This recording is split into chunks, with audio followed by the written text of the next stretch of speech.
I thought, honestly, the world was going to end because it's never been that so impactful on this little town, you know what I mean? So I'm sitting there like, oh my gosh, man, what's going on?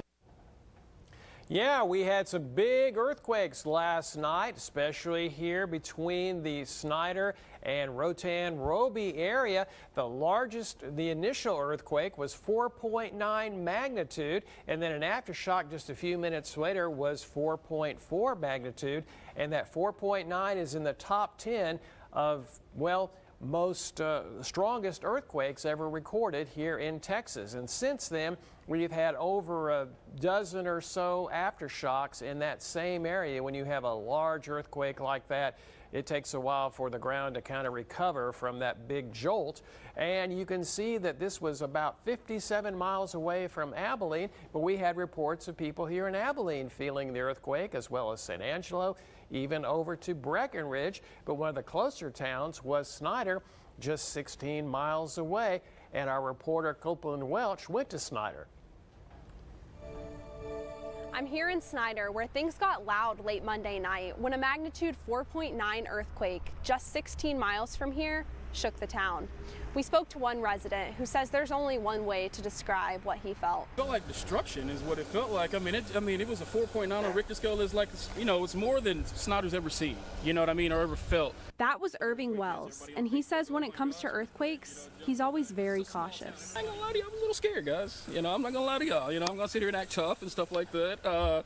I was scared, man. So anything you're doing with the earthquake, you got to kind of watch out because you don't know what's going to happen with the ground underneath you. We spoke to Moira Plantier, an adjunct professor of geology at Hardin-Simmons University, and she says there are some possible causes for the increase in earthquake activity. There are some weaknesses in the bedrock up there.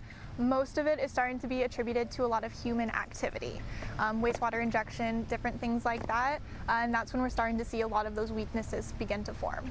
Plantier tells us, according to a new statistic from the United States Geological Survey, there's been a significant rise in earthquake activity.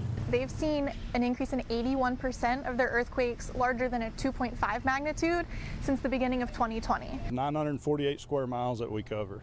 We talked to the Snyder Emergency Management Coordinator, Jay Calloway, and he tells us the city is taking action to make sure all infrastructure in Snyder and surrounding areas is intact. City of Snyder utility crews are out checking the sewer lines, the water lines, the water towers, water storage, the wastewater facility, the water treatment plant.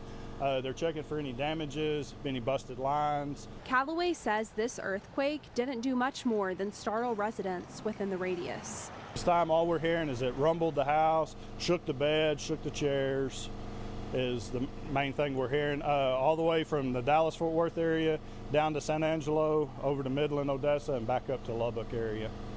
As of right now, no significant damages have been reported. In Scurry County, Copeland Welch, KTexas News.